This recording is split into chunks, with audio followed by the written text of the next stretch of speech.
राष्ट्रीय स्वयंसेवक संघ, जिसे संक्षेप में आरएसएस कहा जाता है, भारत का एक स्वयंसेवी संगठन है। इसकी स्थापना डॉ. केशव बलिराम हेडगेवार ने 27 सितंबर 1925 को विजयदशमी के दिन की थी।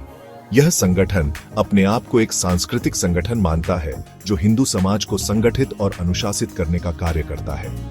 आरएसएस का उद्देश्य भारत को एक मजबूत और समृद्ध राष्ट्र बनाना है। इसके लिए यह संगठन शारीरिक, मानसिक और बौद्धिक विकास पर जोर देता है। आरएसएस के स्वयंसेवक विभिन्न सामाजिक और सांस्कृतिक गतिविधियों में भाग लेते हैं। आरएसएस की स्थापना के पीछे मुख्य उद्देश्य था भारतीय समाज को संगठित करना और उसे आत्मनिर्भर बनाना।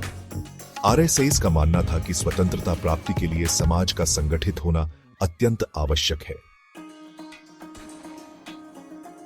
भारत की स्वतंत्रता संग्राम के दौरान आरएसएस की भूमिका विवादास्पद रही है। कुछ लोगों का मानना है कि आरएसएस ने स्वतंत्रता संग्राम में सक्रिय भूमिका निभाई थी, जबकि कुछ लोगों का मानना है कि आरएसएस ने स्वतंत्रता संग्राम से खुद को दूर रखा था। स्वतंत्रता के बाद आरएसएस ने समाज सेवा के क्षेत्र में कार्य करना आरंभ किया। इसने शिक्षा, स्वास्थ्य और ग्रामीण विकास के क्षेत्र में कई कार्यक्रम चलाए।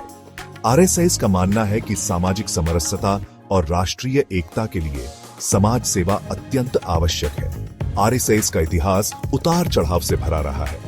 इस संगठन पर कई बार प्रतिबंध भी लगाए गए, लेकिन इन सभी बाधाओं को पार करते हुए आरएसएस आज भारत का एक प्रमुख और प्रभावशाली संगठन बन गया है। आरएसएस का संगठन एक पदानुक्रमित संरचना पर आधारित है। इसके शीर्ष पर सरसंघ चालक होते हैं, जो संगठन के सर्वोच्च पदाधिकारी होते हैं। सरसंघ चालक का चुनाव सरकारी मंडल द्वारा किया जाता है। सरसंघ चालक के बाद सरकार्यवाह का पद होता है, जो संगठन के दैनिक कार्यों का संचालन करते हैं।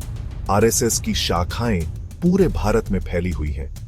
इन शाखाओं को खंड, विभाग और प्रांतों में विभाजित किया गया है। प्रत्येक शाखा का संचालन एक शाखा कार्यवाह करता है। आरएसएस की सदस्यता केवल पुरुषों के लिए ही सीमित है। आरएसएस की सदस्यता प्राप्त करने के लिए व्यक्ति को कुछ नियमों का पालन करना पड़ता है। सदस्यों से अपेक्षा की जाती है कि वे नियमित रूप से शाखा में उपस्थित हों, शारीरिक व्यायाम करें और संगठन के कार्यों में बढ़ चढ़कर हिस्सा लें।